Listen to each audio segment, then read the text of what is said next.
ومن قام ليلة القدر إيمانا واحتسابا غفر له ما تقدم من ذنبه متفق عليه۔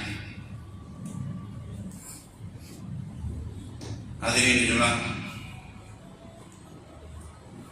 بزرگوں، نوجوانوں، عزیز ساتھیوں اور بچوں، مائک کے ذریعے سننے والی میری ماں اور بہنیں، سب سے پہلے صلی اللہ رب العالمین کی تعریف، حمد و ثنا، کبریائی و بڑائی، جو اکیلا احکم الحاکمین، تنہا پالنہار، خالق، مالک، مربی اور پالنہار ہیں۔ صلی اللہ رب العالمین کے انگنت بے شمار ہم مسلمانوں پر فضل ہیں، احسانات ہیں۔ صلی اللہ رب العالمین نے ہمیں یوں ہی جانوروں کی طرح بھٹکتے ہوئے نہیں چھوڑا، بلکہ ہماری رہنمائی کے لیے، ہماری رشد و ہدایت کے لیے کئی ساری نبیوں کو مبعوث فرمایا دنیا فانی کے اندر۔ صلی اللہ رب العالمین کی کتنی بھی تعریف کی جائے کم ہے، صلی اللہ رب العالمین کے احسانات کو گنا جائے تو کم ہے۔ ہم کیا شمار کر سکتے ہیں اللہ رب العالمین کے احسانات کو؟ وَإِن تَعُدُّوا نِعْمَةَ اللَّهِ لَا تُحْصُوهَا۔ مثال کے طور پر ہم دنیا کے درختوں کو قلم بنا لیں اور سیاہی بنا لیں سمندروں کو، صلی اللہ رب العالمین کی تعریف حمد و ثنا کرنا چاہیں، ان کی نعمتوں کو گننا چاہیں تو نہیں گن سکتے۔ یہ درخت ختم ہو جائیں گے، یہ سیاہی ختم ہو جائے گی، سمندر ختم ہو جائیں گے، لیکن اللہ رب العالمین کے احسانات ہم پر جو ہیں وہ ختم نہیں ہوں گے، نعمتیں ختم نہیں ہوں گی۔ انہیں اللہ رب العالمین کے احسانوں میں سے، فضلوں میں سے ایک بہت بڑا فضل اللہ رب العالمین نے جو ہمیں عطا کیا وہ رمضان المبارک کا مہینہ ہے۔ مختصر صلی اللہ رب العالمین کے حمد و ثنا کے بعد درود و سلام کے نذرانے پیش ہوں تمام کے تمام انبیاء کرام پر، خصوصاً ہمارے اور ساری کائنات کے آخری نبی جناب محمد رسول اللہ صلی اللہ علیہ وسلم پر۔ اللہم صلی علی محمد وعلی آل محمد کما صلیت علی ابراہیم وعلی آل ابراہیم انک حمید مجید۔ اللہم بارک علی محمد وعلی آل محمد کما بارکت علی ابراہیم وعلی آل ابراہیم انک حمید مجید۔ محترم ساتھیوں، قبل اس کے کہ میں موضوع کی وضاحت کروں، صلی اللہ رب العالمین سے دعا گو ہوں کہ رب العالمین تو میری زبان سے حق جاری فرما اور اس پر ہم سب کو عمل پیرا ہونے کی توفیق عطا فرما، آمین۔ حاضرین جمعہ، ہم پر رمضان المبارک کا مہینہ سایہ فتن ہے۔ رمضان المبارک کا مہینہ بہت بڑا فضل ہے، یہ اللہ رب العالمین کی انعامات میں سے ایک انعام ہے۔ اس کی قدر و قیمت ہمیں جاننی ہے۔ اگر اس کی اہمیت کو ہمیں سمجھنا ہے تو ہم پیچھے مڑ کے دیکھ لیں،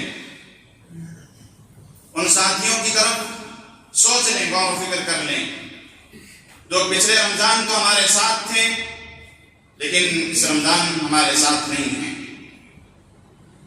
رمضان المبارک کی بہت بڑی فضیلت ہے، خود قرآن اس بات کا اعلان کرتا ہے، شہر رمضان الذی انزل فیہ القرآن۔ یہ مہینہ تمام مہینوں کا سردار ہے، یہ مہینہ بخشش و مغفرت کا مہینہ ہے۔ اس مہینے کی فضیلت کیا بیان کی ہے؟ جس مہینے میں اللہ رب العالمین نے کلام مقدس کو نازل فرما دیا، یہ کلام اگر کسی پہاڑ پر اتارا گیا ہوتا تو پہاڑ بھی ریزہ ریزہ ہو جاتا۔ اس مہینے کی کیا فضیلت بیان کی جائے؟ اس مہینے کے تعلق سے تو بہت ساری فضیلتیں ہیں، جیسے کہ آپ صلی اللہ علیہ وسلم کی حدیث ہے، من صام رمضان ایمانا واحتسابا غفر له ما تقدم من ذنبه۔ جس نے ایمان کے ساتھ اس رمضان المبارک کے روزے رکھے تو اس کے پچھلے گناہ معاف کر دیے جاتے ہیں۔ اسی طرح جو قیام اللیل کرتا ہے تو اس کے بھی پچھلے گناہ معاف کر دیے جاتے ہیں۔ اسی طرح جو لیلۃ القدر کو تلاش کرتا ہے تو اس کی ایک الگ فضیلت ہے۔ رمضان المبارک کا مہینہ، اس میں ہر سیکنڈ ہر منٹ قیمتی ہے، انمول ہے، اس کی ہم اہمیت نہیں لگا سکتے، اس کی ہم قیمت نہیں لگا سکتے۔ میں ایک واقعہ حضرات کے سامنے پیش کرتا ہوں، چلو۔ دو شخص حضرت ابو طلحہ رضی اللہ عنہ بیان کرتے ہیں کہ دو آدمی آپ صلی اللہ علیہ وسلم کے خدمت میں حاضر ہوئے اور انہوں نے بیک وقت اسلام قبول کر لیا۔ دونوں نے ایک ساتھ اسلام قبول کر لیا۔ ان دونوں میں سے پہلا جو شخص تھا وہ بہت عبادت گزار تھا، بہت عبادتیں کرتا تھا۔ آخر کار وہ عبادتیں کرتا رہا اور شہید ہو گیا۔ دوسرا شخص تھا جو وہ عبادتیں کم کرتا تھا لیکن وہ شہید کے درجے پر نہیں پہنچا۔ وہ جو شہید ہوا اس کے بعد 1 سال وہ زندہ رہا۔ پھر ابو طلحہ رضی اللہ عنہ بیان کرتے ہیں کہ میں نے خواب میں دیکھا، میں اس شخص کو خواب میں دیکھ رہا ہوں جو شہید نہیں ہوا بلکہ عبادت بھی کم کرتا تھا اور شہید بھی نہیں ہوا ہے، وہ شہید کے درجے سے پہلے جنت میں جا رہا ہے۔ جب صبح ہوئی تو یہ واقعہ لوگوں کو سامنے رکھا تو لوگ تعجب میں پڑ گئے۔ پھر آخر کار آپ صلی اللہ علیہ وسلم نے فرمایا، حدیث کے الفاظ ہیں، آپ صلی اللہ علیہ وسلم نے فرمایا، أليس قد مكث هذا 40 سنة فأدرك رمضان۔ آپ لوگ تعجب میں کیوں پڑے ہو؟ کیا آپ کو معلوم نہیں وہ شخص جو اس شہید کے بعد وفات پایا، کیا اس نے رمضان المبارک کا مہینہ نہیں حاصل کیا؟ کیا اس نے رمضان المبارک کا مہینہ نہیں پایا؟ کہا جی ہاں۔ تو اسی رمضان المبارک کے مہینے میں اس نے نمازیں بھی ادا کی، قیام اللیل بھی کیا اور رمضان المبارک کے روزے بھی رکھے۔ اس کی بدولت اللہ رب العالمین نے اسے جنت میں پہلے داخلہ فرما دیا۔ اور جنت میں کتنی دوری تھی ان دونوں کے درمیان؟ زمین و آسمان کے برابر دوری تھی۔ یہ ہے رمضان کی فضیلت میرے محترم ساتھیوں۔ یہ رمضان کو کم مت سمجھیے۔ یہ رمضان کیوں آتا ہے انسان کی زندگی میں؟ اللہ رب العالمین نے رمضان المبارک کا مہینہ کیوں رکھا ہے؟ اس کی اہمیت کو ہمیں سمجھنا ہے، اس کی فضیلت سے اگر ہمیں واقف ہونا ہے تو ہم ایک چھوٹی سی مثال اور لے لیں۔ جیسے کہ انسان کوئی انڈا ہے، وہ اگر باہر سے خالی ہو، باہر سے خراب ہو، اگر گر جائے زمین پر تو وہ خراب ہو جاتا ہے، پھر وہ استعمال میں کام نہیں آتا ہے، بیکار ہو جاتا ہے۔ اسی طرح انڈا بھی اگر اندر سے خراب ہو تو بھی وہ استعمال میں کام نہیں آتا ہے، وہ خراب ہو جاتا ہے۔ اسی طرح اگر ہم رمضان المبارک کے روزے رکھ رہے ہیں، بظاہری عمل تو ہمارا ہے، ہم رمضان المبارک کے روزے رکھ رہے ہیں، کھانا پینا ترک کر رہے ہیں، صبح سے لے کر شام تک نہ کھانے کو چھو رہے ہیں نہ پینے کو چھو رہے ہیں، لیکن باطنی اگر ہمارا روزہ نہیں ہے تو ہمارا روزہ کسی کام نہیں ہے۔ باطنی روزے کا بھی ہمیں خیال کرنا ہے، اور باطنی روزے میں ہماری کیا چیزیں آتی ہیں؟ جیسے کہ جھوٹ، چغل خوری، وعدہ خلافی، غلط باتیں، فحش گوئی، گالی گلوچ اور نہ جانے کتنی ایسی باتیں ہیں۔ انٹرنیٹ کے ذریعے فحش باتیں شیئر کرنا، یہ سب روزے میں خلل پیدا کرتی ہیں۔ ایسے روزے کی ایسی بھوک و پیاس کے اللہ رب العالمین کو کوئی ضرورت نہیں ہے۔ اور روزہ آتا ہی اس لیے تاکہ ہم تقوی حاصل کریں۔ اور تقوی کیوں حاصل کیا جاتا ہے؟ تقوی حاصل کرنے کا مقصد کیا؟ انسان کے دل کے اندر اللہ رب العالمین کا ڈر پیدا ہو کا مقصد صرف ہے اس دنیا کے اندر اللہ رب العالمین سے دعائیں استغفار کرتا رہے اور اس دنیا آخرت میں وہ نجات پا جائے. اور ہمارا اصل مقصد بھی یہی ہے. ہم اس دنیا کے اندر آئے ہیں تو ہمارا صرف مقصد یہی ہے، یا تو ہمیں جنت مل جائے یا تو جہنم. ان دو چیزوں کے علاوہ ہمارا کوئی ٹھکانہ نہیں ہے. اللہ رب العالمین ہم سب کو جہنم کی عذاب سے بچائے، جنت الفردوس میں اعلیٰ مقام عطا فرمائے. اور اصل کامیابی بھی یہی ہے، جیسے کہ خود اللہ رب العالمین نے کلام پاک کے اندر ارشاد فرما دیا، فَمَنْ زُحْزِحَ عَنِ النَّارِ وَأُدْخِلَ الْجَنَّةَ فَقَدْ فَازَ وَمَا الْحَيَاةُ الدُّنْيَا إِلَّا مَتَاعُ الْغُرُورِ. انسان کے لیے اصل کامیابی یہی ہے کہ اسے جہنم سے بچا لیا جائے اور جنت الفردوس میں داخل کر دیا جائے. ہم جنت و جہنم کا تذکرہ سنتے ہیں لیکن ہمیں کچھ احساس نہیں ہوتا ہے. ہم جہنم کو معمولی سمجھتے ہیں. جہنم انتہائی خطرناک چیز ہے. میں کچھ مثالیں آپ حضرات کے سامنے پیش کرتا ہوا چلتا ہوں. دنیا کی مثالیں، مثلا دنیا کی آگ کسی انسان کے اندر 5 سیکنڈ رکھی جائے تو انسان برداشت نہیں کر سکتا ہے. اسی طرح آگ کو بھڑکایا جائے کسی روم کے اندر، لکڑیاں جمع کی جائیں اور آگ جلائی جائے تو انسان اس کی تبیض کو بھی برداشت نہیں کر پاتا ہے. تو یہ انسان جلاتا ہے آگ، اس کی کیفیت ہے. کل قیامت کے دن کوئی انسان آگ نہیں جلائے گا بلکہ خود اللہ رب العالمین اس آگ کو بھڑکائے گا. اس آگ کے اندر اگر انسان کو دیکھا جائے تو انسان کا کیا حال ہوگا. انتہائی خطرناک آگ ہوگی. یہ دنیا کی آگ سے 70 گنا زیادہ وہ آگ بدتر ہے. اسی طرح جہنمیوں کو کیا دیا جائے گا جس کا ہم نام بھی لینا پسند نہیں کرتے ہیں. جیسے کہ مثلا ہمارے جسم کے اندر پھوڑا نکلتا ہے، اس کے اندر سے پیپ نکلتی ہے، اس کو ہم ہاتھ سے بھی صاف نہیں کرتے ہیں. یا تو ہم کپڑے سے صاف کریں گے یا تو کاغذ سے صاف کریں گے اور اس کا ہم نام لینا بھی پسند نہیں کرتے ہیں. والعیاذ باللہ. اس دن جہنمیوں کو پلایا جائے گا، کون پسند کرے گا اس کو پینا. انتہائی خطرناک چیزیں ہوں گی جہنم میں. اسی طرح انتہائی خطرناک سانپ اور بچھو ہوں گے. اگر وہ دنیا کے اندر پھونک مار دیں تو کوئی درخت بھی نہ ہوگے. اگر اس کی چنگاری دنیا کے اندر گر جائے تو پوری دنیا جل کر راکھ ہو جائے. انتہائی خطرناک چیز ہے جہنم. اللہ رب العالمین ہم سب کی حفاظت فرمائے. ہمیں جہنم سے پناہ مانگتے رہنا چاہیے اور جنت کا سوال کرتے رہنا چاہیے. اسی طرح میں جنت کی بھی مثالیں آپ حضرات کے سامنے پیش کرتا ہوں. چلیں ہم دنیا کی پھل فروٹ دیکھتے ہیں، قیمتی پھل دیکھتے ہیں تو کتنی خوشی محسوس ہوتی ہے، کتنی لذت حاصل کرتے ہیں. یہ دنیا کے پھلوں کی مقدار ہیں تو جنت میں تو وہ چیزیں ہوں گی جو ہم تصور بھی نہیں کر سکتے. ایسے ایسے باغات ہوں گے جو ہم نے کبھی سوچے بھی نہیں ہوں گے.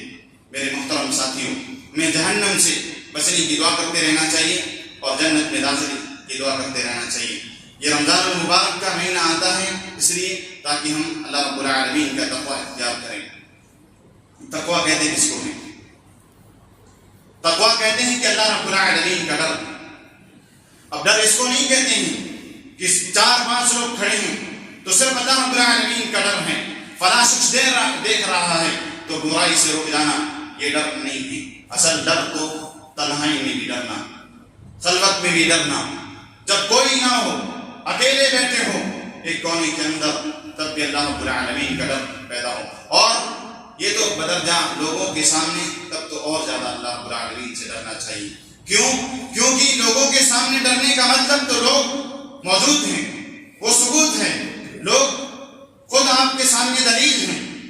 لیکن اکیلے میں تنہائی میں ڈرنا، وہاں تمہارا کوئی ثبوت نہیں ہے، وہاں صرف تمہاری دلیل ہے تو خود اللہ رب العالمین ہے. جو انصاف کرنے والا ہے وہ خود گواہ ہے، اسے تو بدرجہ والا ڈرنا چاہیے ہمیں. اسی طرح جہنم سے آزادی کا یہ روزہ ذریعہ ہے، جہنم سے آزادی دلاتا ہے. جب رمضان المبارک کی پہلی رات آتی ہے تب اللہ رب العالمین جنت کے تمام دروازے کھول دیتا ہے اور جہنم کے دروازوں کو بند کر دیتا ہے. جیسے کہ ترمذی شریف کی حدیث ہے، آپ صلی اللہ علیہ وسلم نے فرمایا صفدت الشياطين وغلقت أبواب النار فلم يفتح منها باب وفتحت أبواب الجنة فلم يغلق منها باب.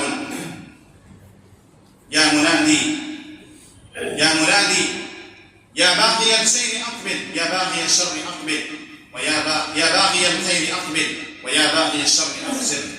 اس دن پہلی رات رمضان مبارک کی پہلی رات جنت کے تمام دروازے کھول دیے جاتے ہیں اور جہنم کے دروازے بند کر دیے جاتے ہیں اور بڑے بڑے شیاطین کو جکڑ دیا جاتا ہے، قید کر لیا جاتا ہے. بڑے بڑے شیطان تو قید ہو جاتے ہیں، لیکن جو انسان خود ہی شیطان بنا پڑا ہو وہ اس کو کیسے قید کیا جا سکتا ہے؟ جو انسان خود شیطانوں کے کاموں میں لگا ہو وہ کیسے قید ہو سکتے ہیں؟ یاد رکھیے صرف بڑے بڑے شیطان قید ہوتے ہیں، لیکن چھوٹے چھوٹے شیطان پھر بھی آزاد رہتے ہیں. تو انسان خود اپنی زندگی 11 مہینے شیطانوں کی پیروی کرتے کرتے خود اسی کام میں لگا ہوا ہو تو پھر انسان کیسے شیطانی کاموں سے روک سکتا ہے؟ لہذا ہمیں توبہ و استغفار کرتے رہنا چاہیے. اور اس دن ایک آواز لگانے والا آواز لگاتا ہے، یا مرادی یا باغی الخیر اقبل، اے بھلائی کرنے والے آگے بڑھ جا. یا باغی الشر اقصر، اے برائی کرنے والے اب تو رک جا. ایک دن اس دن آواز لگانے والا آواز لگاتا ہے کہ اے خیر و بھلائی کرنے والے بھلائی کے کام میں آگے بڑھ اور شر کے کام کرنے والے اب تو رک جا، رمضان المبارک کے مہینے میں رک جا. لیکن افسوس ہوتا ہے یہ رمضان آتا ہے ہمیں ٹریننگ دینے کے لیے، ہمیں تربیت دینے کے لیے، لیکن ہم اسے یوں ہی گزار دیتے ہیں. ہم سلف صالحین کے اگر کتابوں کو پڑھیں، ان کے واقعات کو اگر پڑھیں تو ہمیں افسوس ہوگا. ان کی زندگی کو اگر ہم دیکھیں اور ہماری زندگی کو دیکھیں تو ہماری زندگی کو دور ہیں. وہ رمضان المبارک کو پانے کے لیے ایک تو 6 مہینے دعائیں کرتے رہتے تھے اس کو پانے کے لیے، اس تک جانے کے لیے. پھر جب رمضان المبارک کا جیسے ختم ہوتا تو 6 مہینے اس کی قبولیت کی دعا کرتے رہتے ہیں. آج ہم خود اپنی نفس کا جائزہ لیں کہ ہم کتنے ایسے ہیں جو اس رمضان الپانی کے لیے دعا کرتے ہیں اور پھر رمضان المبارک ختم ہونے کے بعد اس کی قبولیت کی دعائیں کرتے رہتے ہیں. یہ سلف صالحین کا عمل تھا. اسی طرح رمضان ہم سے کیا تربیت چاہتا ہے؟ رمضان ہمارے لیے اس لیے ہمارے درمیان اس لیے آتا ہے کہ ہم باقی 11 مہینے اس اللہ رب العالمین کی عبادت میں گزاریں، یوں ہی برباد نہ کر دیں. جیسے کہ ایک بچہ کسی کے ساتھ 15 دن رہنے لگتا ہے تو اسے عادت لگ جاتی ہے. اگر وہ بچہ وہ لڑکا نشہ کرتا ہے، بیڑی تمباکو کھاتا ہے تو اسے بھی عادت لگ جاتی ہے. تو پھر ہم پورا رمضان المبارک میں نماز تراویح بھی ادا کریں اور 5 وقتہ نماز بھی ادا کریں، پھر ہمیں عادت کیوں نہیں لگتی؟ اصل میں ہماری نیت میں فوٹ ہے. ہم نے نیت ہی بنا لی ہے کہ 1 مہینہ ہم گناہ کے کام چھوڑ دیں گے، بقیہ ہم پھر سے شروع کر دیں گے.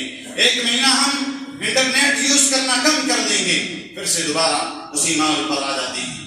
یہ اصل نیت پر ہے. اگر ہم نے نیت درست کر لی تو بقیہ مہینے بھی ہمارے درست جائیں گے.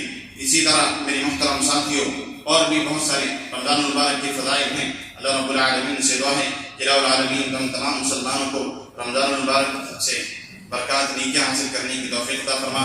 العالمین ہم ہمارے رمضان المبارک کے مہینے کو ہمارے لیے آخرت میں صدقہ جاریہ بنا. العالمین ہم تک اس دنیا کے اندر زندہ رکھ، تو اسلام پر زندہ رکھ، اور جب ہمارا خاتمہ ہو ایمان پر خیر پر خاتمہ ہو. آمین تقبل یا رب العالمین وما علینا البلاغ. السلام علیکم.